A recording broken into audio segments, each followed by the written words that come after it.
Le gouvernement gabonais, qui a maintenu stable les prix du carburant à la pompe, a décidé de surtaxer le prix pour les industriels et tous les gros consommateurs de carburant comme les fonctionnaires de la présidence de la République, l'armée et les autres gros porteurs pour alléger le poids de la facture sur les finances publiques. 638 millions de dollars, c'est l'enveloppe approuvée par le Fonds monétaire international en faveur du Bénin. Ce montant sera utilisé à des fins budgétaires. Il s'agit d'un accord de 42 mois au titre du mécanisme élargi de crédit et de la facilité élargie de crédit. Le Trésor public ivoirien a triplé le montant des recettes forfaitaires en 2021. Le recouvrement des amendes forfaitaires est ainsi passé de 322 151 560 francs en 2018 à 917 928 456 francs en 2021. Cela signifie qu'en 3 ans, le Trésor public ivoirien a triplé le montant des recettes forfaitaires, soit un taux d'accroissement de 184,73%.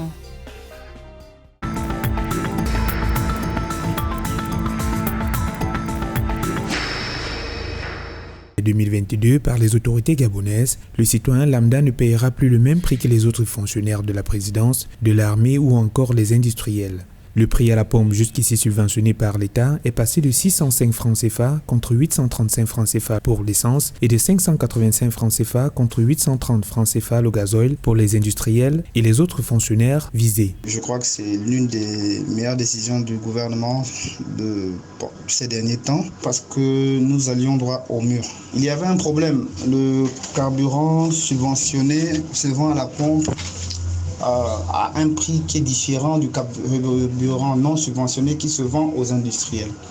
Le but de la subvention, c'était permettre de juguler un peu la crise sociale que subissent les populations, notamment dans les transports en commun et sur le prix du pain.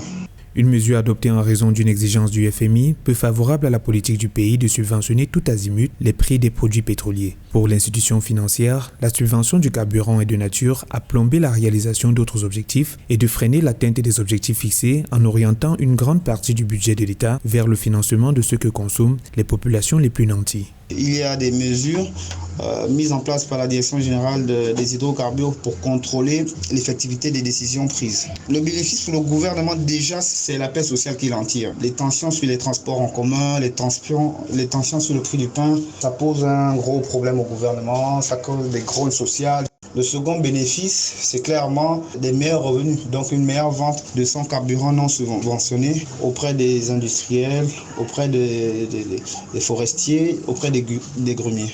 La décision n'a pas tardé à laisser paraître ses conséquences. Malgré la mesure réduisant de 15 francs CFA le tarif du transport urbain décidé par le gouvernement depuis le 24 juin 2022, les transporteurs ont augmenté le tarif du transport au Gabon. Selon les autorités gabonaises, entre 2015 et 2018, l'État a dépensé 700 milliards de francs CFA en subventions.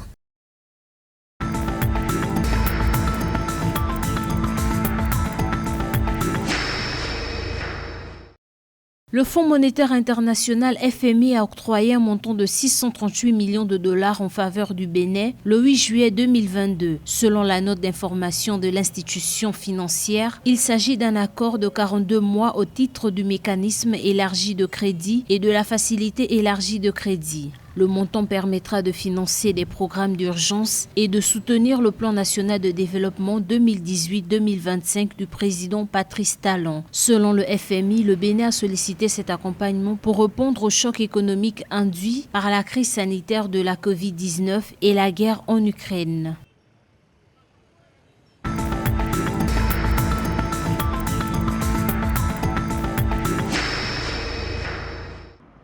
Accroissement des recettes forfaitaires en Côte d'Ivoire. Au cours de l'année 2021, le Trésor public ivoirien a recouvré un montant de 917 928 456 francs contre 322 151 560 francs en 2018, soit un taux d'accroissement de 184,73%. Cet accroissement des recettes fait suite à la mise en œuvre des recommandations issues d'un séminaire tenu du 3 au 4 mai 2018 à Yamoussoukro. En dépit des performances réalisées, le directeur général du Trésor a estimé que le niveau de captation de ces recettes budgétaires demeure encore insuffisant au regard des potentialités offertes par la multiplication des contrôles routiers et l'accroissement du parc automobile ivoirien.